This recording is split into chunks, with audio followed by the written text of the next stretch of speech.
Today, the UK generates nearly 50% of its electricity from clean sources.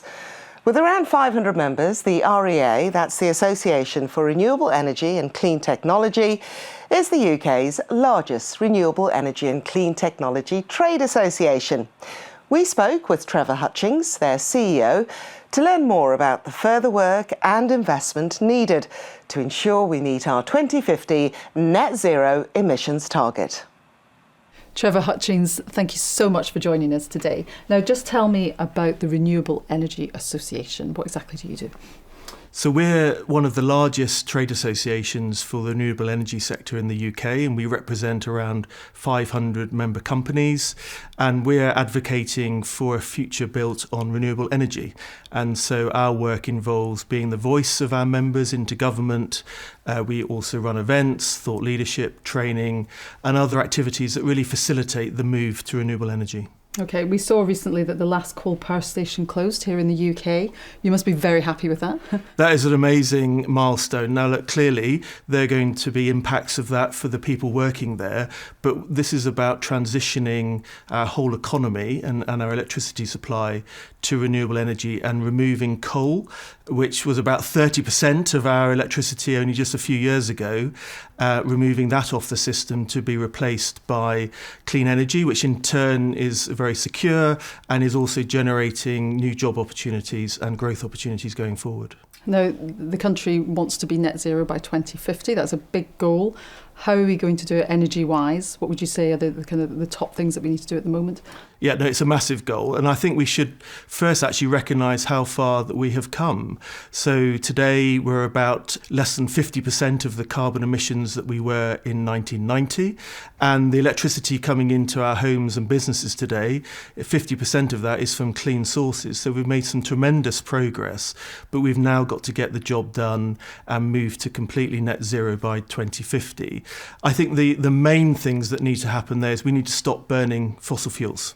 So we need to stop burning fossil fuels to generate our electricity and then move more of our economy onto that clean electricity. So no longer burning gas in our homes, moving from gas boilers to heat pumps and other clean sources, and removing the transport system from burning petrol and diesel and oils onto electricity and other clean sources of energy. And can this be done?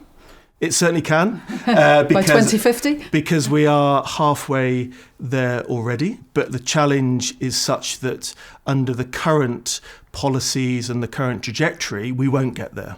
So it's clear that with a new government coming in, they need to take some really firm action to make sure that we have the policies, the incentives and the plans in place that the economy can move to this clean future. And you talk about a circular economy. Will that help? So circular economy is a really important part of transitioning to a clean energy system and to net zero. At the moment, much of our economy is linear. So we dig up raw materials, we make them into stuff, we use that, and then we generally throw it away. In a circular economy model, we are using those raw materials in a much more circular way where they remain within the system for longer. We are recycling, we're reusing, we're repurposing the equipment that's made. And what's clear as we move to renewable energy, where more and more of our energy system is dependent on raw materials, on steel, critical minerals, that it will be important that we keep those within our supply chain and reuse them and recycle them going forward. And the government has set up GB Energy. Will this make a big difference, or do you think it could be a bit of a gimmick? No, GB Energy can have a key role to play. If it's investing in the clean energy transition, it can really add value by bringing a public stake into some of these new technologies that we need to get to net zero. And by the government investing in areas that perhaps the traditional investment community has been reticent to do so, that sends a clear message that there's confidence in these technologies and it can crowd in the support from the private sector and really get motoring. Now, you need to power lots of industries. We have finance to transport to construction. Do you prioritise any of these?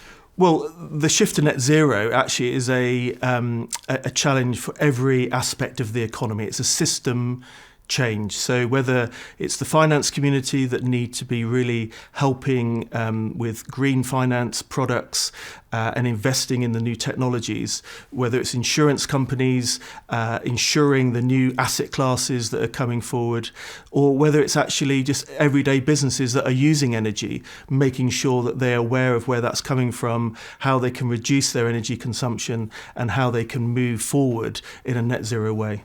You sound quite positive. You are? I am very positive because I think a net zero future which is based largely on renewable energy is going to be a world where we are securing more interesting and secure jobs, where we have growth opportunities across the economy, where our international competitiveness is benefited, and importantly, of course, that we are securing our energy from homegrown energy supplies, and of course we're bringing the cost down of that energy because renewables is the cheapest form of new energy that we can have on our system. Okay, Trevor, thank you so much for sharing your thoughts. Thank you.